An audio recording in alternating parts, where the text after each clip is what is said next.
રાજકોટની યુવતીએ બેટ દ્વારકાનો video viral કર્યો છે। 13 તારીખે શનિવારના રોજનો વિડીયો હોવાનો દાવો કરાઈ રહ્યો છે। એક જ બોટમાં અનેક લોકોને બેસાડાયા હોવાનો આ વિડીયો જે સોશિયલ મીડિયામાં વાયરલ થયો છે। પૂજાબેન માકડિયા નામના યુવતીએ આ વિડીયો અપલોડ કર્યો।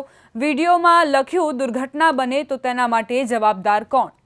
13 તારીખે શનિવારના રોજનો આ વિડીયો હોવાનો દાવો છે।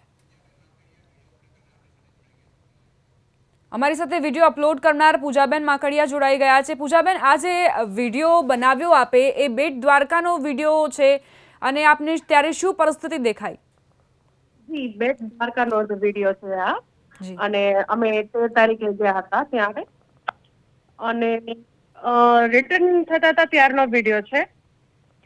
આમાં ઘણા બધા લોકો ઓલરેડી હતા, પણ અમને મોડું થતું હતું એટલે અમે એમાં બેઠા। અમને એવું હતું કે હવે બોટ ઉપડી જશે, પણ તેના માલિકે એવું કીધું કે હજી 50-60 જણા આવે એટલી તાકાત છે બોટની, એટલે અમે ના પાડી કે નહીં, ઓલરેડી ઓવરલોડ થઈ ગઈ છે, પણ એ માન્યા નહીં અને બીજા વ્યક્તિઓને આવવાનું અલાઉ કરતા જ રહ્યા। અને પછી મેં રાડારાડી કરી, વિડીયો ઉતાર્યો ને પછી જ એમને એવું થયું કે ના, હવે સ્ટોપ કરી દઈએ। ઓલરેડી અમે બોટમાં 300 જણા હતા અને પેલા પોલીસ વાળા ભાઈ પણ દેખાય જ છે, અને એમને પણ કાંઈ એક્શન લીધું નહીં। કોઈને લાઈફ જેકેટ નથી। અમે બધા લેડીઝ હતા અને અમારી સાથે બાળકો છે 3-4 વર્ષના। અમને એમની જ બીક હતી, એટલે આ મેં વિડીયો ઉતાર્યો। અને જે ડ્રાઈવર હતા, ત્યાં જે મેનેજર હતા, તેમની તરફથી કોઈ તમને જવાબ આપવામાં આવ્યો કે કેમ? એમને જવાબ એવો આપ્યો કે આ અમારું રોજનું છે અને આનાથી પણ વધારે અમે લોકો બેસાડીએ છીએ।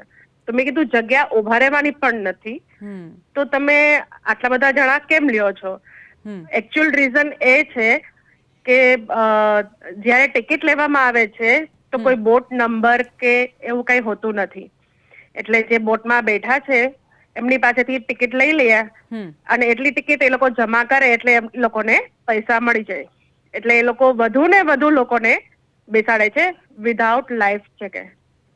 એટલે એમના જે કોન્ટ્રાક્ટર હશે એ જ આ પ્રકારની સૂચના આપતા હશે ને, એટલે જ આ પ્રકારની ટિકિટોનો વેચાણ કરતા હશે? આઈ થિંક સો, કારણ કે બોટમાં 2 જણા હોય છે, એક એન્જિન સંભાળે અને એક વ્યક્તિ જે પેલા બ્લુ ટી શર્ટમાં છે એ ઓર્ડર આપે કે હવે ચલાવો, તો જ એ એન્જિન આગળ વધે।